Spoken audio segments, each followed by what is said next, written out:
যে কোনো মূল্যে তিস্তা মহাপরিকল্পনা বাস্তবায়নের ঘোষণা প্রধানমন্ত্রীর। সফল হবে পদ্মা ব্যারেজের উদ্যোগও। জীবন বান্ধব বাজেটে পিছিয়ে পড়া মানুষকে স্বস্তি দিতে চায় সরকার। বাজেটকে আমি একটি নামকরণ দিতে চাই, সেটি হচ্ছে জীবন বান্ধব বাজেট। বর্তমান সরকার পদ্মা ব্যারেজ নির্মাণের উদ্যোগ গ্রহণ করেছে। জাতীয় অগ্রাধিকার ভিত্তিতে ইনশাআল্লাহ এই সরকার যে কোনো মূল্যে তিস্তা ব্যারেজ মহাপরিকল্পনা বাস্তবায়ন করবে। চীন সফরে তিস্তা মহাপরিকল্পনা নিয়ে আলোচনায় বিরোধী দলের কৃতজ্ঞতা, দ্রুত বাস্তবায়নের আহ্বান। আমি মাননীয় প্রধানমন্ত্রীকে অভিনন্দন জানাই। তিস্তা মহাপরিকল্পনা বিষয়ে তিনি শক্তিশালী বন্ধু দেশ চীনের সাথে কথা বলেছেন। দেখছিলেন বিশেষ শিরোনাম। দুপুরের সময় সঙ্গে আছি আমি জিন্নাতারা যশোয়া। এবার অন্যান্য শীর্ষ সংবাদ। হেক্সা মিশনে ব্রাজিলের প্রথম বাধা Asian power house Japan. Neymar ভিনিদের ম্যাজিকের অপেক্ষায় সমর্থকরা। কাউন্টার অ্যাটাকে চমক দিতে চায় ব্লু সামুরাই। মৃত্যুদণ্ডপ্রাপ্ত হাসিনার দেশে ফিরতে চাওয়ার রাজনৈতিক স্ট্যান্ডবাজি। সাহস থাকলে ফিরে এসে জুলাই হত্যাযজ্ঞের বিচার মোকাবিলার আহ্বান চিফ প্রসিকিউটরের। উজানের ঢল ও বৃষ্টিতে বিপদসীমা ছুঁই ছুঁই তিস্তার পানি। লালমনিরহাট কুড়িগ্রামে নিম্নাঞ্চল প্লাবিত, থেমে নেই ভাঙন। আতঙ্কে নদীপাড়ের বাসিন্দারা। ধারালো অস্ত্র নিয়ে আশিক গ্যাংয়ের মহড়ায় মিরপুরে আতঙ্ক। বাসাবাড়ির জানালা সিসিটিভি ক্যামেরা ভাঙচুর। জামিনে বেরিয়ে আবার অপরাধে জড়ানোর অভিযোগ।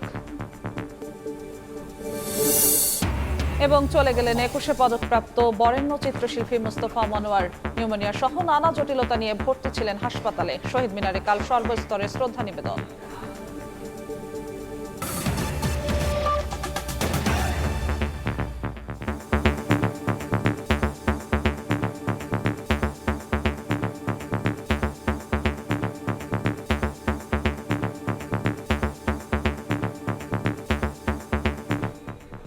গণতান্ত্রিক ও মানবিক রাষ্ট্র গঠনের প্রত্যাশা নিয়েই আগামী অর্থ বছরের বাজেট প্রণয়ন করা হয়েছে বলে জানিয়েছেন প্রধানমন্ত্রী তারেক রহমান। প্রস্তাবিত বাজেটকে জীবন বান্ধব বাজেট নামে অভিহিত করেন তিনি। বলেন, পিছিয়ে পড়া মানুষকে স্বস্তি দিতে চায় সরকার। সংসদে বাজেট অধিবেশনে বক্তব্যে যে কোনো মূল্যে তিস্তা মহাপরিকল্পনা বাস্তবায়নের ঘোষণা দেন সরকার প্রধান। সানবির উপলের রিপোর্ট।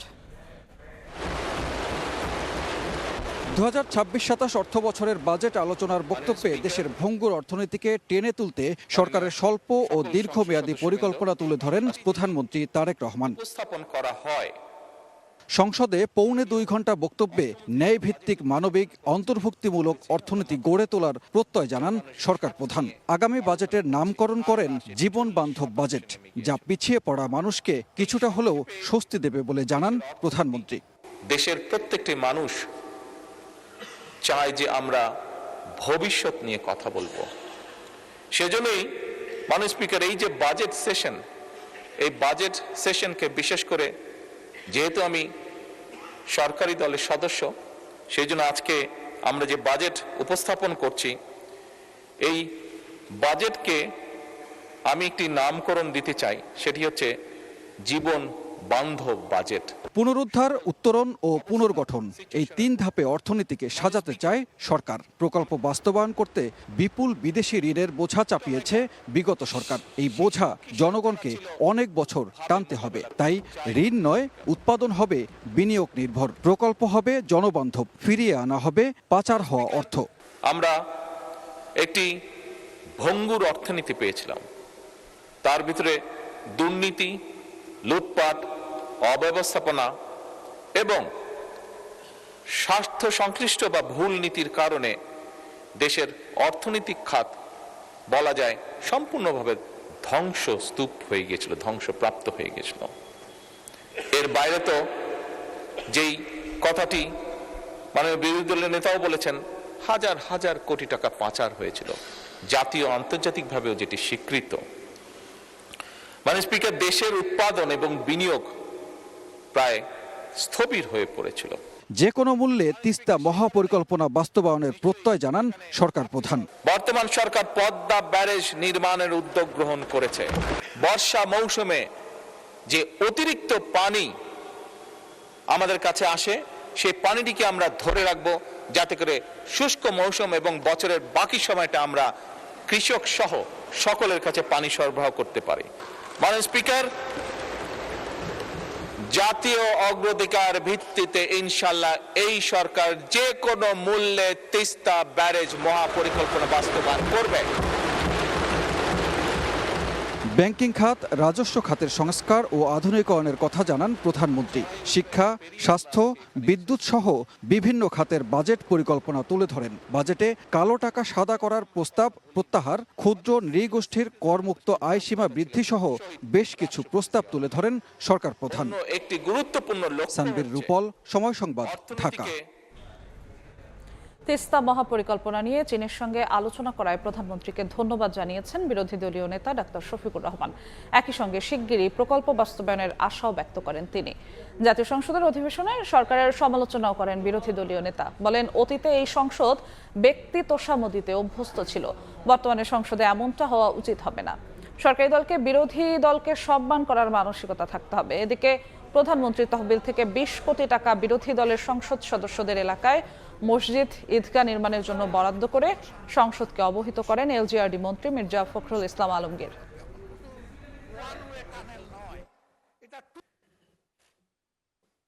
গভীর শ্রদ্ধার বলার মতো এক ফোঁটা পানি পান করার সুযোগ দিন। ধন্যবাদ মাননীয় স্পিকার।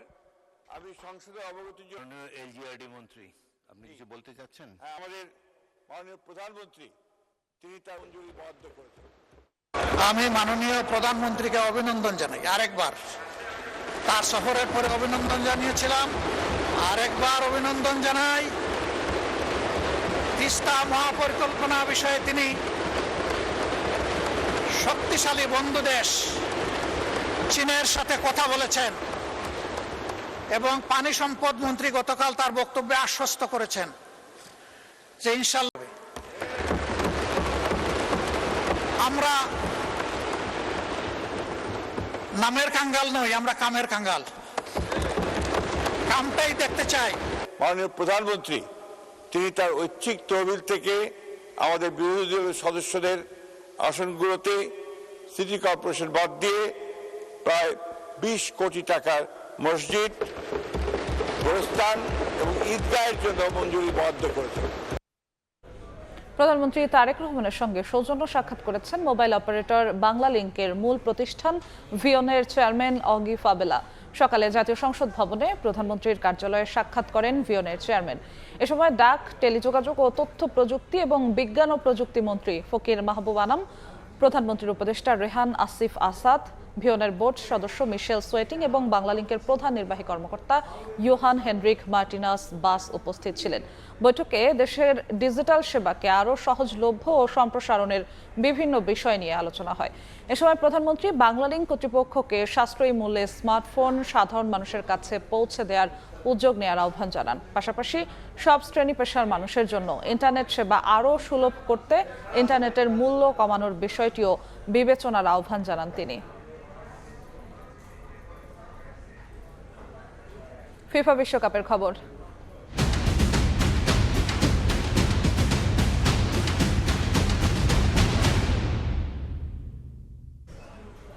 বিশ্বকাপের রাউন্ড অফ 32-তে কঠিন চ্যালেঞ্জের মুখে ব্রাজিল। সাবেক বিশ্ব চ্যাম্পিয়নদের প্রতিপক্ষ ছন্দে থাকা Asian power house Japan.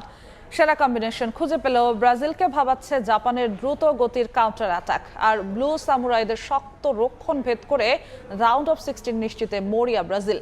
Fit Neymar দলে যোগাচ্ছে বাড়তি আত্মবিশ্বাস। হিউস্টনের এনআরজি স্টেডিয়ামে ম্যাচ শুরু বাংলাদেশ সময় রাত 11টায়। যুক্তরাষ্ট্র থেকে এস এম ইকবালের প্রিভিউ। প্রথম ম্যাচে দল নির্বাচনে মস্ত ভুল কার্লো অ্যাঞ্চেলত্তির, যার খেসারত গুণে 5 বারের বিশ্ব চ্যাম্পিয়নরা খুঁজে পেয়েছে সেরা কম্বিনেশন। নকআউট পর্ব শুরুর প্রথম ম্যাচেই তাই অপরিবর্তিত একাদশে আস্থা সেলেসাও টিম ম্যানেজমেন্টের। এজন্য জাপানের বিপক্ষেও নেইমার শুরু করবেন সাইড বেঞ্চ থেকে। নাম্বার 10 পজিশনে পাকেতা আনচেলত্তির প্রথম পছন্দ। ব্রুনো গিমারেজের পারফরমেন্সে তার সন্তুষ্টি ব্যাপক। মধ্য মাঠে ক্যাসেমিরো সেলেসাওদের আস্থার প্রতীক। পারফরমেন্স দিয়ে রায়ান ভুলিয়ে দিয়েছেন রাফিনিয়ার অভাব। আর ভিনি যা শুরু করেছেন আক্রমণ ভাগে, তাতে যেন তিনি একাই 100। তবে টিম ম্যানেজমেন্ট চিন্তিত দুর্বল রক্ষণ নিয়ে, বিশেষ করে সেন্টার ব্যাকে মার্কিনিউস আর গ্যাব্রিয়েল মাগালেসের পারফরম্যান্স তাদের মাথা ব্যথার কারণ। ডগলাস সান্তোস লেফট ব্যাকে ভরসার প্রতীক হলেও দানিলোর খেলায় আছে ধারাবাহিকতার অভাব। ব্রাজিলের পথ সহজ এমনটা আমি মনে করি না। নকআউটে প্রতিটা ম্যাচই কঠিন। এখনো কোনো দল ফেভারিট না। নেইমার দ্রুত উন্নতি করছে, সে এখন 15 মিনিটের বেশি খেলতে পারবে, তবে কতক্ষণ খেলবে তা ম্যাচের পরিস্থিতির উপর নির্ভর করবে। Rapid counter attack, high intensity pressing আর দ্রুত পজিশন রোটেশন কৌশলেই জাপান ফুটবলে বাজিমাত। লো ব্লক থেকে মুহূর্তেই প্রতিপক্ষের রক্ষণে রুদ্রমূর্তি ধারণে সিদ্ধহস্ত তারা। আইসি ওয়েদা, নাকামুরা বিশ্বের যে কোনো ডিফেন্ডারদের জন্যই মূর্তিমান আতঙ্ক। তাছাড়া দলের বাকিরাও প্রস্তুত নকআউটের বৈতরণী পেরিয়ে ব্লু সামুরাইদের রাউন্ড অফ 16-এ জায়গা করে দিতে। ব্রাজিলকে আমরা সর্বোচ্চ সম্মান করি, তবে তাদের হারানোর সামর্থ্য আমাদের আছে। ইতিহাস গড়ার লক্ষ্য নিয়েই মাঠে নামবো। মুখোমুখি পরিসংখ্যানে ব্রাজিলের সঙ্গে কোনো তুলনাই চলে না জাপানের। 14 দেখায় 11টিতেই জিতেছে সেলেসাও। বিশ্বকাপের একমাত্র দেখাতেও জাপান হেরেছে 4-1 ব্যবধানে। তবে ব্লু সামুরাইদের সবচেয়ে বড় অনুপ্রেরণা, সবশেষ দেখায় কার্লো অ্যানচেলত্তির ব্রাজিলকে হারিয়েছে তারা 3-2 ব্যবধানে। লড়াইটা বিশ্ব ফুটবলের সবচেয়ে বনেদি দলের বিপক্ষে, এশিয়ার পাওয়ার হাউস জাপানের, যারা গ্রুপ পর্বের কঠিন পথ পেরিয়ে এখন অনেকটাই পরিণত। পক্ষান্তরে শুরুটা বাজে হলেও ব্রাজিল ফিরেছে চেনা ছন্দে, যারা মরিয়া এই ধারাবাহিকতা রক্ষায়। এর ব্যত্যয় ঘটলে তাদের হেক্সা জয়ের মিশন থেমে যেতে পারে এখানেই। হিউস্টনের এনার্জি স্টেডিয়াম থেকে এস এম ইকবাল, সময় সংবাদ, যুক্তরাষ্ট্র। বিশ্বকাপে টানা 2 জয়ে দারুণ ছন্দে ব্রাজিল। জাপানকে শক্ত প্রতিপক্ষ মনে হলেও তাদের হারিয়েই শেষ 16 টিকিট কাটবে সেলেসাওরা। সমর্থকদের প্রত্যাশা বেড়েছে ভিনিসিয়াস জুনিয়রের দারুণ ছন্দ আর নেইমারের প্রত্যাবর্তনে।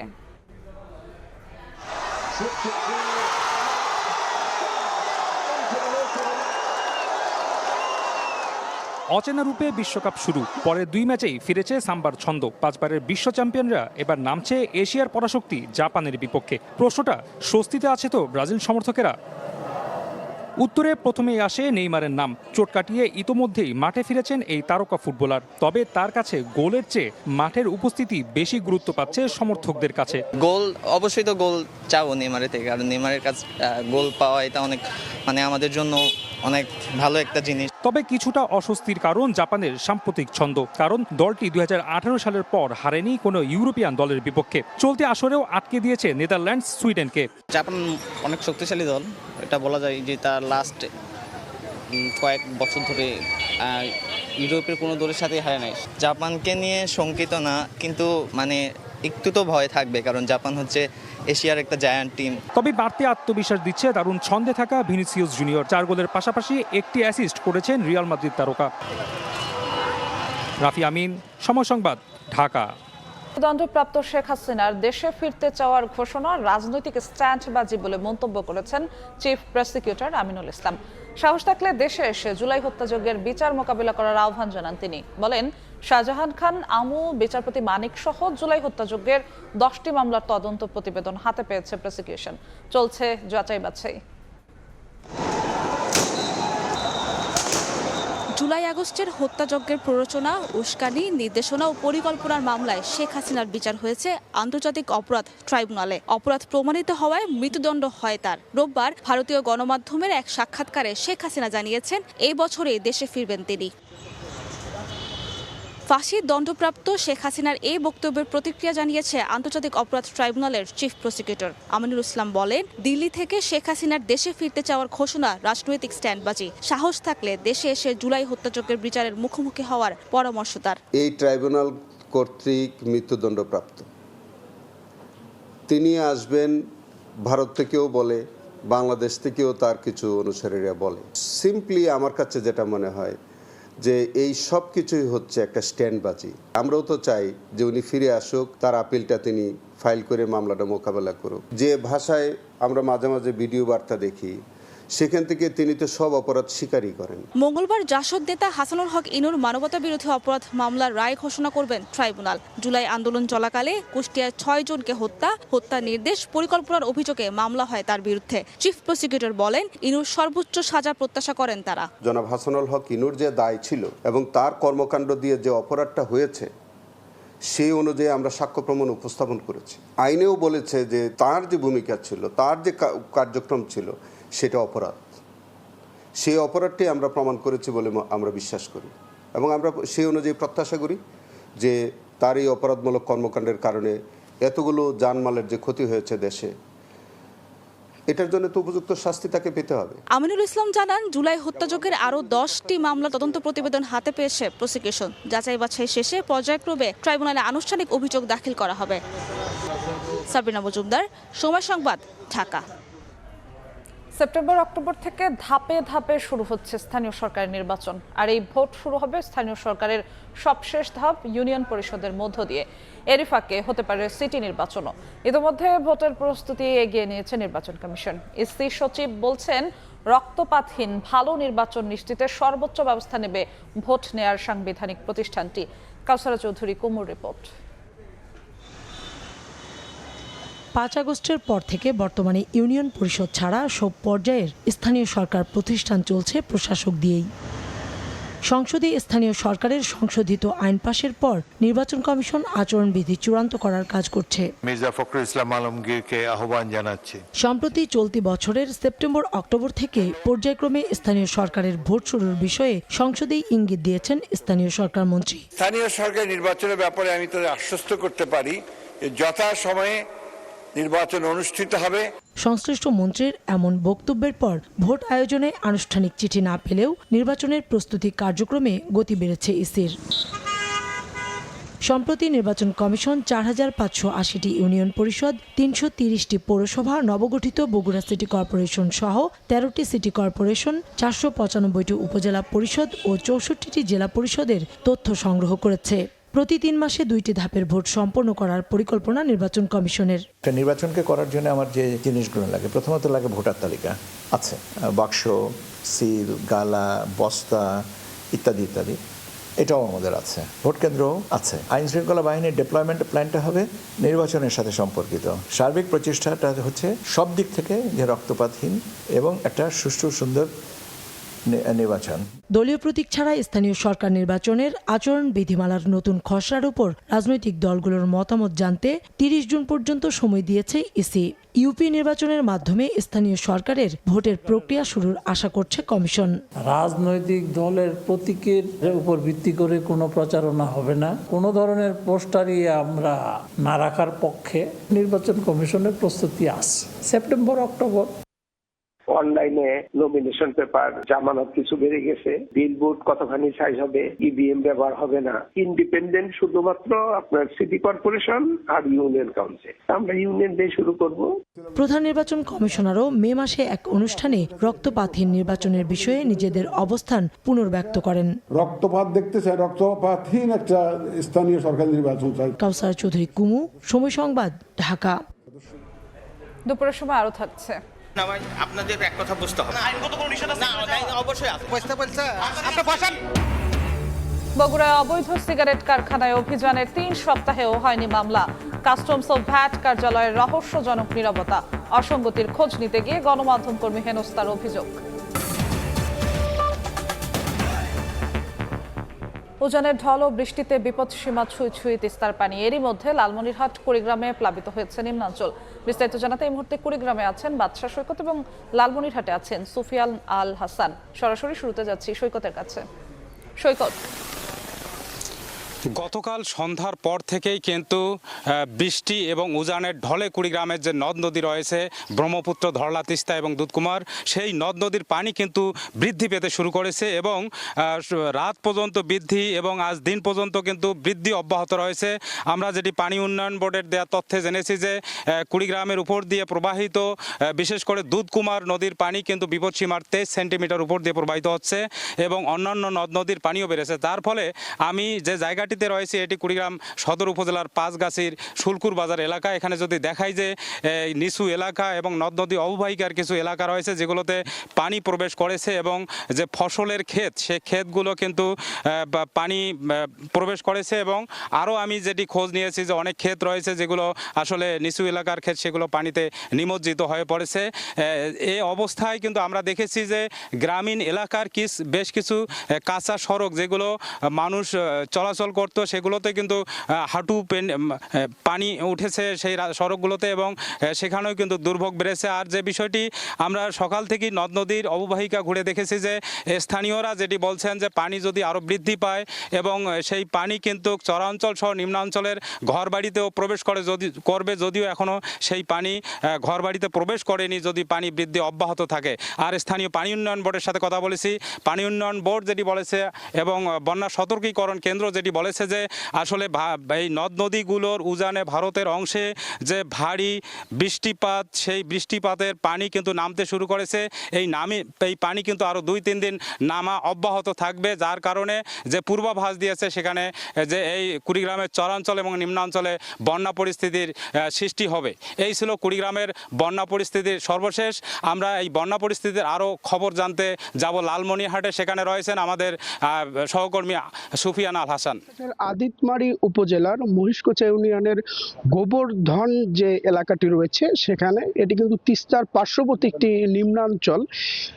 গতকালকে সন্ধ্যার দিকে তিস্তার পানি বিপদসীমার উপরে ওঠার কারণে তিস্তার যে পেট সেটি ভরে যায় এবং সেখান থেকে নিম্নাঞ্চল প্লাবিত হতে থাকে। তো সেই আমি যদি আপনাকে একটু দেখাই যে এখানকার বর্তমান যে নিম্নাঞ্চল রয়েছে সেখানে কিন্তু প্রায় 1 হাঁটু পানি রয়েছে। আমরা এখানে আসার পরে এখানকার যারা স্থানীয় রয়েছে তাদের সাথে কথা বলেছি যে গত রাত থেকেই পানি বাড়তে বাড়তে সকাল পর্যন্ত এখানে হাঁটুর উপরে পানি ছিল, সেটি কিন্তু এখন কমছে। পানি উন্নয়ন বোর্ডের সাথে আমরা কথা বলেছি। পানি উন্নয়ন বোর্ড আমাদেরকে যেমনটা জানিয়েছে যে গতকালকে বিপদসীমার উপরে তিস্তার পানি প্রবাহিত হলেও এখন কিন্তু দুপুর 12টা তথ্য মতে 15 সেন্টিমিটার নিচে পানি প্রবাহিত হচ্ছে, তারা আমাদেরকে এমনটি জানিয়েছেন। তবে পানি উন্নয়ন বোর্ড আমাদেরকে বলেছেন যে পানি বিপদসীমার নিচে প্রবাহিত হলেও আবারও তিস্তার পানি কিন্তু বাড়তে পারে। এদিকে আমরা জেলা প্রশাসনের সাথে কথা বলেছি। জেলা প্রশাসন আমাদেরকে যেমনটি জানিয়েছেন যে তিস্তার যে পানি সেটি বৃদ্ধি আবারও পেতে পারে, সেজন্য জেলা প্রশাসনের পক্ষ থেকে যে কোনো ধরনের প্রস্তুতি নেওয়া আছে। যে কোনো ধরনের দুর্যোগ মোকাবেলায় জেলা প্রশাসন এবং পানি উন্নয়ন বোর্ড প্রস্তুত রয়েছে। এদিকে আমরা এলাকার স্থানীয় লোকদের সাথে কথা বলেছি, তারা যেমনটা বলছেন যে তারা সরকারি কোনো ত্রাণ বা সাহায্য তারা চাচ্ছেন না, তারা তিস্তা মহাপরিকল্পনার বাস্তবায়ন চাচ্ছেন। তো এই ছিল লালমনিরহাটের তিস্তা থেকে সবশেষ। সরাসরি যুক্ত ছিলাম কুড়িগ্রাম ও লালমনিরহাটে। বাংলাদেশ চীন মৈত্রী সম্মেলন কেন্দ্রে স্টার্টআপ বিজ্ঞান প্রকল্প, উদ্ভাবনী ধারণা এবং বৃক্ষরোপণ কর্মসূচি উদ্বোধন অনুষ্ঠানে বক্তব্য রাখছেন প্রধানমন্ত্রী তারেক রহমান। সরাসরি যাচ্ছি সেখানে। মনোমুগ্ধকর প্যারেড সফলভাবে অনুষ্ঠিত হয়েছে, আমি তাদেরকেও জানাই আমার আন্তরিক অভিনন্দন।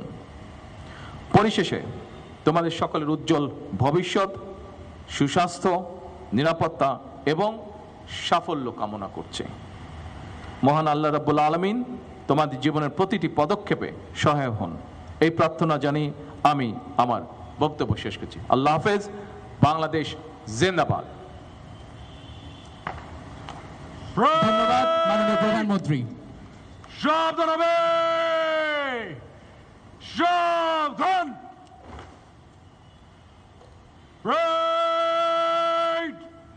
কাঁধে অস্ত্র নিবে, কাঁধে অস্ত্র।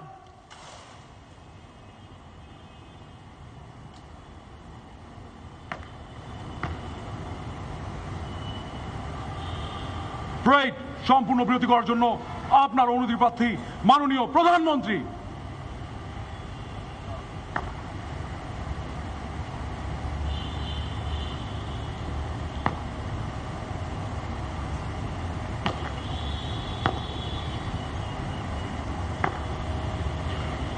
ব্রেক অস্ত্র নামে, অস্ত্র না।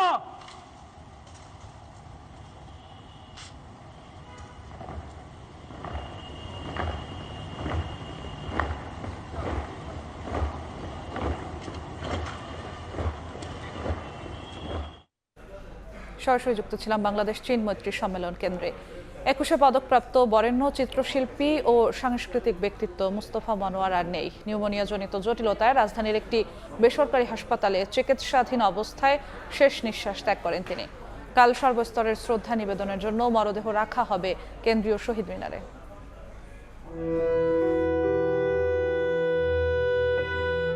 ফ্রিজিং গাড়িতে নিথর দেহে শুয়ে আছেন প্রাণোচ্ছল এক মানুষ।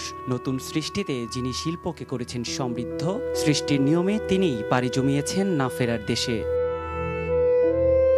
সোমবার সকাল 8:30টার দিকে রাজধানীর একটি হাসপাতালে চিকিৎসাধীন অবস্থায় শেষ নিঃশ্বাস ত্যাগ করেন তিনি। তার প্রয়াণে দেশের শিল্পাঙ্গন হারালো এক সৃজনশীল আলোকবর্তিকাকে।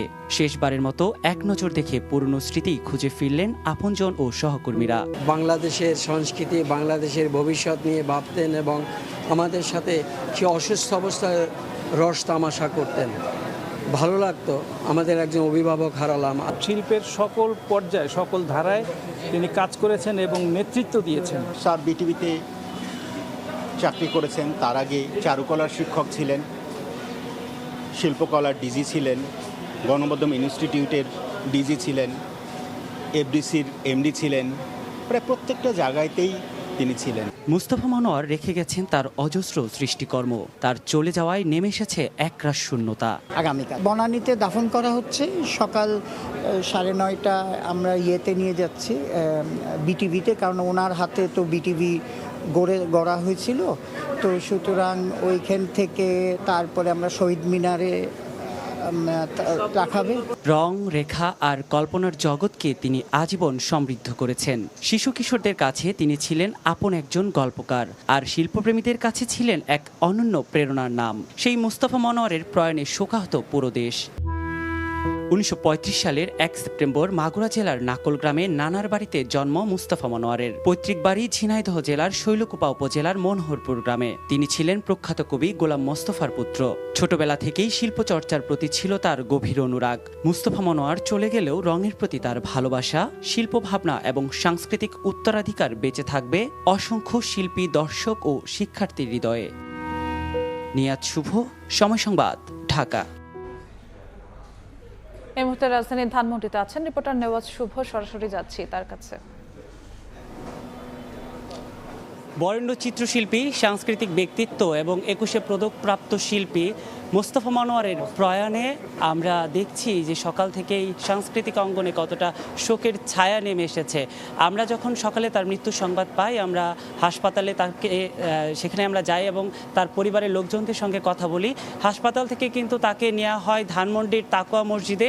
সেখানে তার জীবনের শেষ গোসল করিয়ে তাকে এখন নিয়ে আসা হয়েছে ধানমন্ডির 1 নম্বরে তার যে বাসভবন, তিনি দীর্ঘদিন থেকে যে জায়গাটিতে থাকছেন, যেখানে তার শিল্পচর্চা তিনি করেছেন এবং যেখানে থেকেই তিনি আসলে শিল্প মাধ্যমকে সমৃদ্ধ করেছেন, সেই প্রাঙ্গণেই কিন্তু তার শেষ যাত্রা এখানে এসেছে এবং তার মরদেহ ঘণ্টাখানেক আগেই তার এই বাসভবনে নিয়ে আসা হয়েছে। এবং আমরা যেটা দেখেছি, মরদেহ বাসভবনে নিয়ে আসার পর থেকেই তার যে প্রিয়জনরা আছে, তার যে দীর্ঘদিনের সহকর্মীরা আছে, তারা আসছেন এবং তাকে এক নজর শেষবার দেখতে আসছেন এবং সেই যে পুরনো স্মৃতি, তাকে ঘিরে যে স্মৃতিগুলো তাদের এই জীবনভর জমা হয়েছে, সেইগুলোই কিন্তু তারা আমাদের সঙ্গে জানাচ্ছিলেন। এবং তার এই চলে যাওয়া যেভাবে তাদের জন্য ক্ষতি হয়ে দাঁড়িয়েছে, তেমনি কিন্তু আমাদের শিল্পের জন্য ক্ষতি হয়ে দাঁড়িয়েছে বলেই কিন্তু তারা আমাদেরকে জানাচ্ছিলেন। এছাড়াও তার যে পরিবারের সদস্যরা আছে, তারা জানাচ্ছিলেন যে মুস্তফা মনোয়ার, শিল্পী মুস্তফা মনোয়ারের বাইরে ব্যক্তি মুস্তফা মনোয়ার কেমন ছিলেন এবং তিনি ব্যক্তি জীবনে কতটা প্রাণোজ্জ্বল, তিনি পরিবারের মানুষের সঙ্গে কতটা হাস্যোজ্জ্বল থাকতেন, সেই স্মৃতিগুলো কিন্তু তারা বারবার ফিরে ফিরে বলছিলেন। এবং এই যে ফ্রিজিং গাড়িতে নিথর দেহে মোস্তফা মনোয়ার শুয়ে আছেন, এই মোস্তফা মনোয়ারকে দেখতে কিন্তু আসলে তার সহকর্মীরা কখনোই আশা করেনি এবং এইভাবে তাকে দেখতে তারা চাননি। এবং আমরা যতটুকু জানতে পেরেছি, আগামীকাল ঢাকা বিশ্ববিদ্যালয় কেন্দ্রীয় মসজিদে তার জানাজা শেষে কিন্তু বনানী কবরস্থানে দাফন করা হবে। রাজধানীর ধানমন্ডি থেকে মোস্তফা মনোয়ারের বাসভবন থেকে এই ছিল আমার কাছে সবশেষ। রাজধানী ধানমন্ডি থেকে যুক্ত হয়েছিলেন সহকর্মী নেওয়াজ শুভ। মিরপুরে আশিক গ্রুপের তাণ্ডব থামছেই না। অস্ত্র নিয়ে নতুন নতুন এলাকায় দেয় মহড়া। প্রায় 30টির বেশি মামলার আসামি আশিক কয়েকবার ধরা পড়লেও জামিনে বেরিয়ে আবারও চালায় সন্ত্রাসী কার্যক্রম। ঘণ্টাখানেক ধরে সড়কের আশেপাশের বাসাবাড়ির জানালার গ্লাস, সিসিটিভি ক্যামেরা ভাঙচুর করে তারা। স্থানীয় বাসিন্দারা বলছেন, এলাকার আধিপত্য তৈরি করতে এমন সশস্ত্র মহড়া। কারো কারো ধারণা, পল্লবী ও কালশির পর আশিক গ্যাং এখন এলাকার পরিধি বাড়াচ্ছেন। লম্বা লম্বা দাওগুলা আর কি বগিনে কি কই বলতেছে, ওই বগি ছিল হাতে। খুব দেয় আর কই দেছে ভাই, আশিক ভাই আর খুব একটা অবস্থা খারাপ শুরু হয়েছে। এমন আতঙ্ক তৈরি করছে যে কোনো এলাকা মানুষ ভীত অবশ্যই হবে। আশিকের কথিত ভৈরাদে গ্রুপের সদস্য সংখ্যা প্রায় শতাধিক। পুলিশের নজরে না পড়লেও মিরপুর এলাকাতেই দাপিয়ে বেড়াচ্ছে এই আশিক। বিভিন্ন সময় সামাজিক যোগাযোগ মাধ্যমেও দেখা যায় তাকে। চান্দের দেশে গেলেও তোরা আমি দৈরা আনবো। রাজধানী পল্লবী সহ বিভিন্ন থানায় তার বিরুদ্ধে হত্যা সহ রয়েছে প্রায় 30টির মতো মামলা। এসব মামলায় গ্রেপ্তারের পর জামিনে বেরিয়ে আবারও সক্রিয় হয় আশিক। আমরা চেষ্টা করছি তাকে গ্রেফতার করার জন্য, গ্রেফতার করে আমরা তার বিরুদ্ধে আইনগত ব্যবস্থা নেব। মামলা যেগুলো আছে তখন ওই মামলাগুলো ছোট হবে, আর যখন গ্রেফতার করি তখনও যদি কিছু পাই সেটা মামলায় আসবেন। আওয়ামী লীগ আমলে গঠিত এই আশিক গ্যাংয়ের দাপটে অতিষ্ঠ এলাকাবাসী। মিরপুর সহ রাজধানীর বিভিন্ন এলাকায় আশিকের মতো এরকম কিশোর গ্যাং সদস্যরা বিস্ফোরা হয়ে উঠেছে ওই এলাকার বাসিন্দাদের কাছে, যারা প্রতিনিয়ত অনিরাপদ করে তুলছে আমাদের এই সুন্দর রাজধানীকে। আইনের কোনো ফাঁকফোকর কাজে লাগিয়ে এই সকল অপরাধীরা যেন কোনো ধরনের অপরাধ কর্মকাণ্ড সংগঠিত করতে না পারে, সেদিকে আরও বেশি কঠোর এবং নজরদারি বাড়ানোর পরামর্শ এই রাজধানীর মানুষের। স্বপন আহমেদ, সময় সংবাদ, ঢাকা। দুপুরের সময় আরো থাকছে। একদিকে সংঘাত, অন্যদিকে আলোচনা। যুক্তরাষ্ট্র ইরান পাল্টাপাল্টি হামলার পর মঙ্গলবার দোহায় বৈঠকের ডাক। ট্রাম্পের বিরুদ্ধে যুদ্ধাপরাধের দাবি তেহরানের।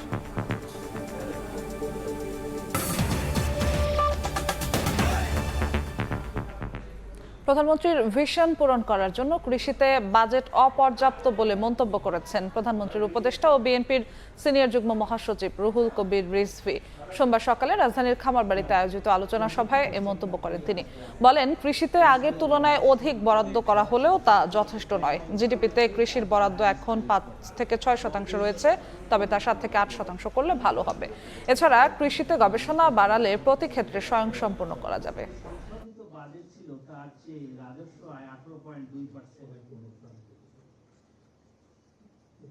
দেশের প্রধানমন্ত্রী যে আইডিয়াগুলো, যে ভিশনগুলো দিয়েছেন, সেটা মানে খুব দ্রুত গতিতে আমাদের ওটা অর্জন করতে হলে এটার উপরে আরও নজর দিয়ে এবং এখানে আরও মানে বরাদ্দের বিষয়টা, বাজেট বরাদ্দটা আরও ভালো করে চিন্তা করতে হবে।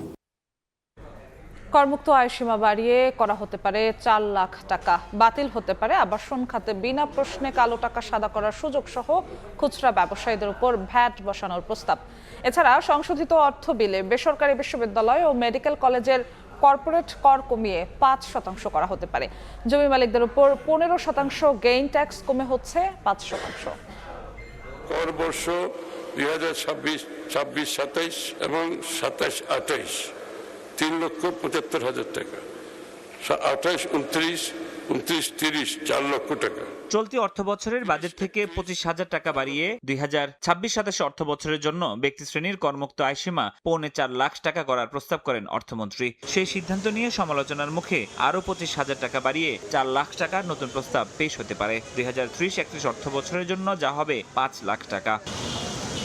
কর্পোরেট কর হার অপরিবর্তিত রাখায় বেসরকারি বিশ্ববিদ্যালয়, মেডিকেল কলেজ ও বেসরকারি প্রযুক্তি কলেজের জন্য এই হার দাঁড়ায় 10%। তবে মালিকদের চাপ আর দাবির প্রেক্ষিতে অবশেষে যা কমে হচ্ছে 5%।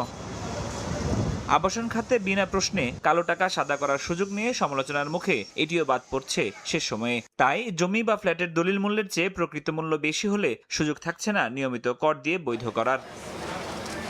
করজাল বাড়াতে খুচরা ব্যবসায়ীদের উপর সুনির্দিষ্ট ভ্যাট বসানোর প্রস্তাব থেকেও সরে আসতে পারে সরকার। ব্যক্তিগত স্বর্ণ বিক্রিতে 15% কর প্রস্তাবও কমে হতে পারে 5%। এছাড়া জমি ডেভেলপমেন্টের ক্ষেত্রে মালিকদের উপর 15% ক্যাপিটাল গেইন ট্যাক্স কমে হচ্ছে 5%। ফরহাদুর রহমান, সময় সংবাদ, ঢাকা। বগুড়ায় কোটি টাকার অবৈধ সিগারেট কারখানায় অভিযানের পর 19 দিনেও হয়নি মামলা।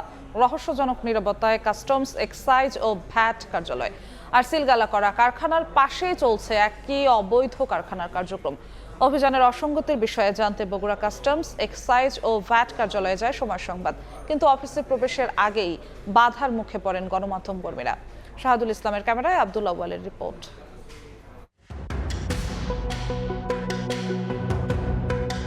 আপনাকে মানা করছি না ভাই, আপনাদের এক কথা বুঝতে হবে। পারমিশন নিয়ে আসবেন, গেছে তো আনবে তো, বুঝতে বলছে আপনি বসেন।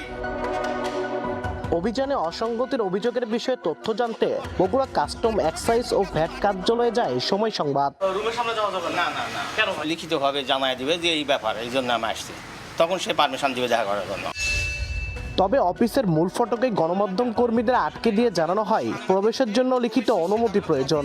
পরে রিসিপশনে থাকা উপপরিদর্শক ও এক দালালের হেনস্থার মুখে পড়েন গণমাধ্যম কর্মীরা। আপনি বসেন এখানে, আমি আবার পারমিশন নিয়ে যাচ্ছি। আপনি বসতে বলছে আপনি বসেন।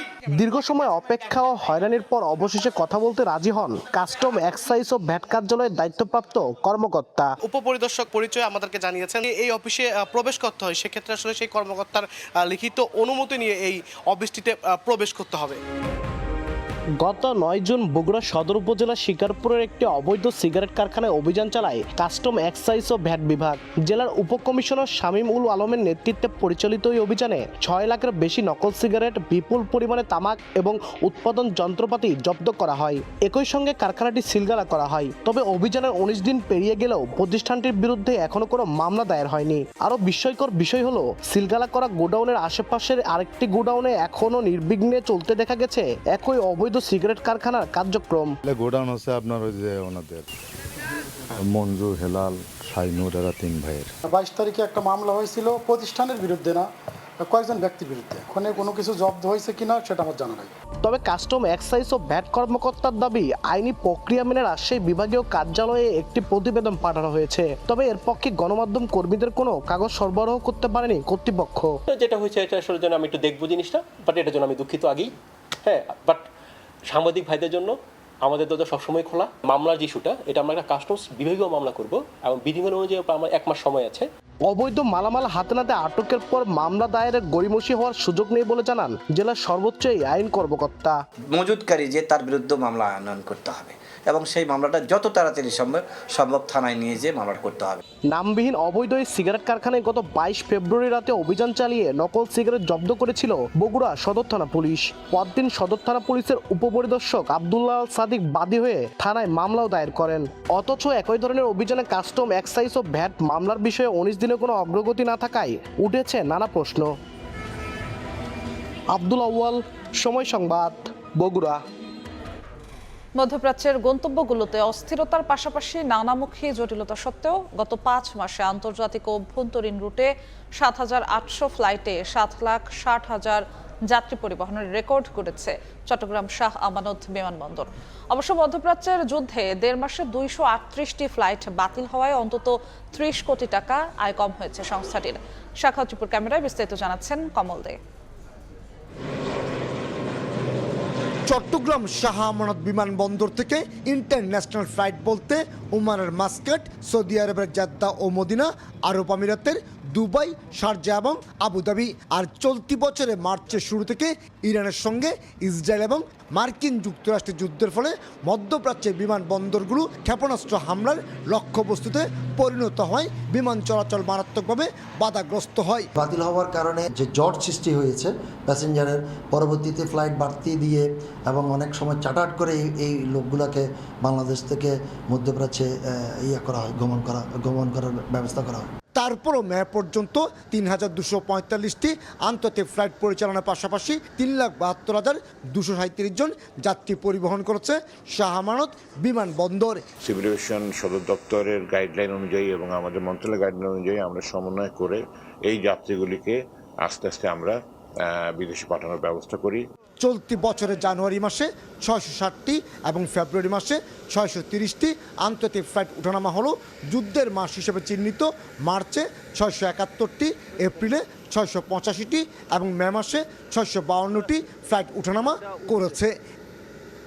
2025 সালের পুরো বছরে 8,124টি আন্তর্জাতিক ফ্লাইটে 9,99,733 জন এবং 11,039টি অভ্যন্তরীণ ফ্লাইটে 6,68,288 জন যাত্রী পরিবহন করেছিল শাহ আমানত বিমানবন্দর।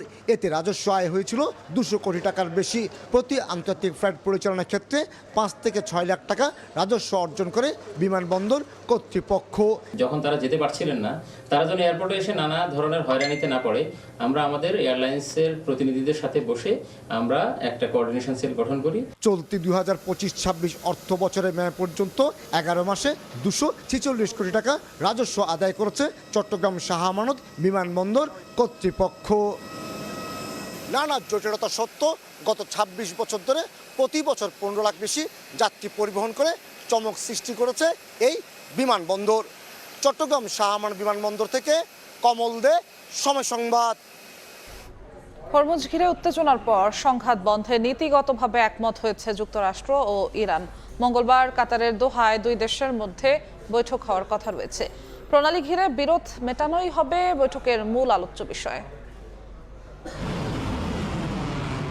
হরমুজ ঘিরে সামরিক হামলা বন্ধে সম্মত হয়েছে যুক্তরাষ্ট্র ও ইরান। মার্কিন প্রশাসনের এক কর্মকর্তার বরাতে এমন তথ্য জানায় এক্সিওস। প্রতিবেদনে বলা হয় ওয়াশিংটন সব ধরনের সামরিক অভিযান স্থগিত করার সিদ্ধান্ত নিয়েছে, তবে দুই দেশের কেউই আনুষ্ঠানিকভাবে এখনো কিছু জানায়নি। প্রতিবেদনে আরও বলা হয় যুদ্ধ শেষে স্বাক্ষরিত সমঝোতা স্মারকে হরমুজের নিরাপত্তা ও জাহাজ চলাচল নিয়ে ভিন্ন ব্যাখ্যা থেকে নতুন করে সৃষ্টি হয় উত্তেজনা।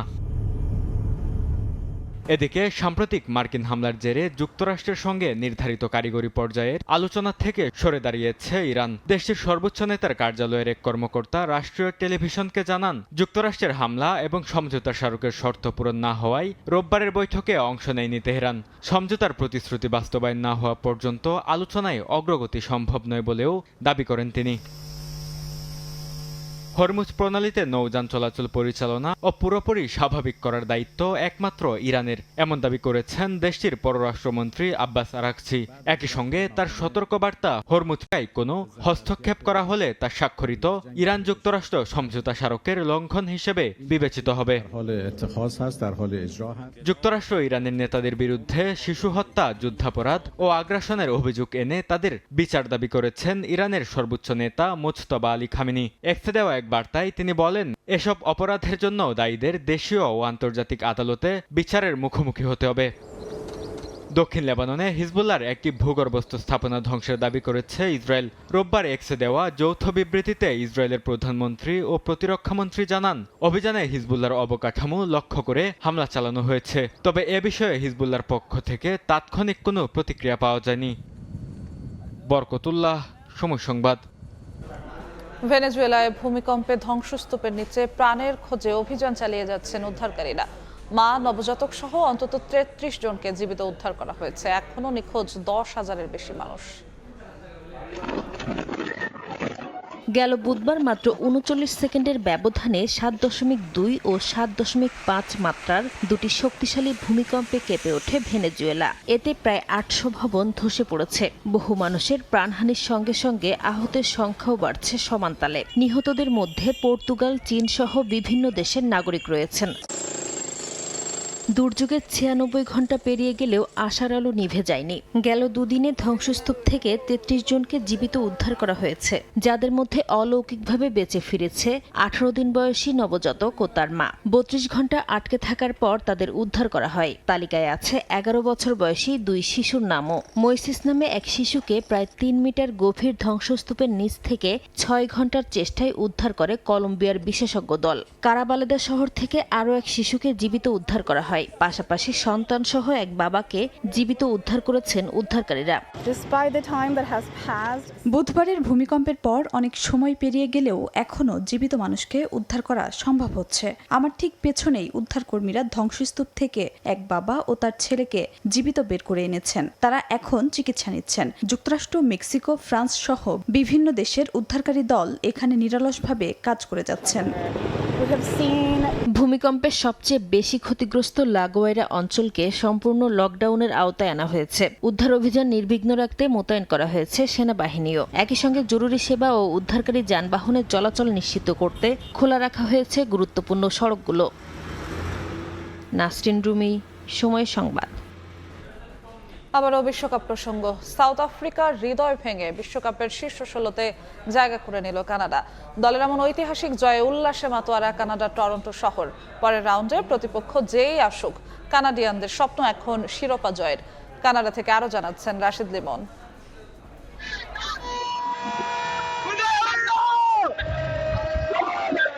ঐতিহাসিক এক মুহূর্তের সাক্ষী এখন কানাডা। উৎসবের নগর বনে গেছে এই টরন্টো। ম্যাচ শেষ হওয়ার 2 মিনিট আগে গোলটা দিয়েছে, তারপর থেকেই রেফারির শেষবাসীর অপেক্ষায় ছিল দর্শক সমর্থকরা, এবং যখনই শেষবাসী বেঁধেছে তখন কিন্তু উৎসবে ফেটে পড়েছে তারা। কানাডা ইতিহাস লিখেছে, কানাডা ইতিহাস গড়েছে। এখন এই মুহূর্তে এই দর্শকরা বলছেন শিরোপা নিশ্চিত করাও কিন্তু অসম্ভব নয়। দর্শকরা বলছেন এই স্বপ্ন এখন বাড়তে কিছু না, হোস্ট কানাডা, স্বাগতিক কানাডা প্রথমবারের মতো নতুন কিছু হয়তো করেও দেখাতে পারে। খুবই ভালো লাগছে, ক্যানাডা লাস্ট মিনিটে গোল দিয়ে জিতে গেছে। সব বন্ধুদের সাথে আসছি, মনে হচ্ছে যেন বাংলাদেশ জিতে গেছে। তাদের আনন্দে আমিও আনন্দিত, খুব ভালো লাগছে।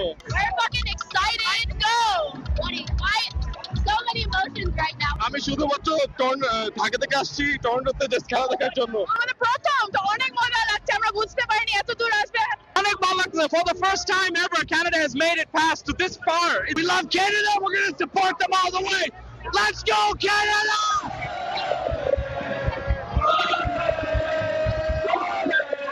এখন কানাডার দর্শক সমর্থকদের একটাই চাওয়া, গো কানাডা গো। টরন্টো থেকে রাশেদ ইমন, সময় সংবাদ।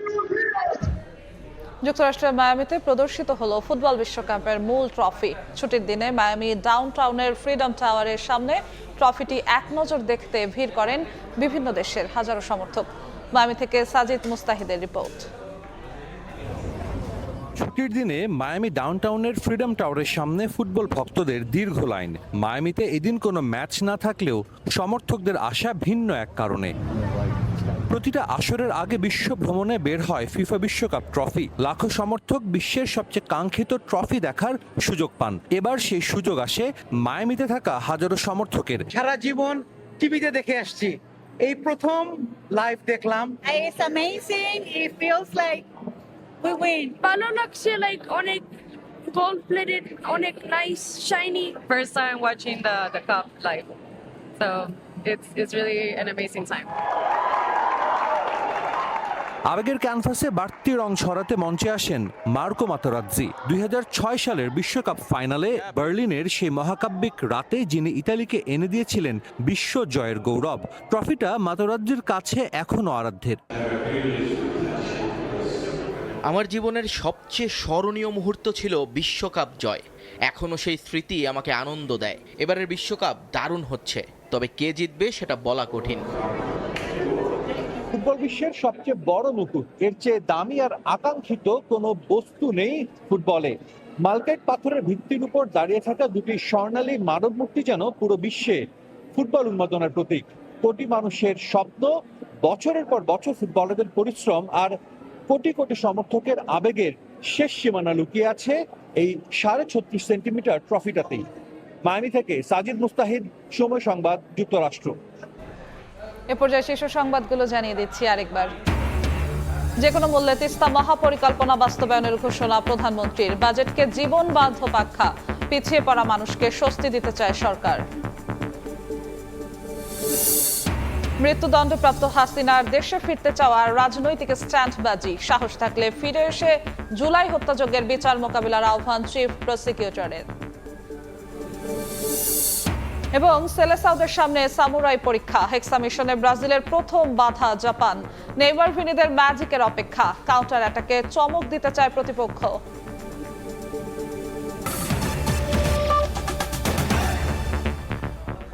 এই ছিল দুপুরের সময়। দর্শক, বিশ্বকাপ ফুটবলের মহাযজ্ঞ সরাসরি সম্প্রচার করছে সময় টেলিভিশন। দেখতে চোখ রাখুন সময়ের পর্দায়। এরপর বিভাগীয় সময় নিয়ে সঙ্গে থাকবেন সহকর্মী ইমদাদুল হক। যশো, আপনাকে ধন্যবাদ।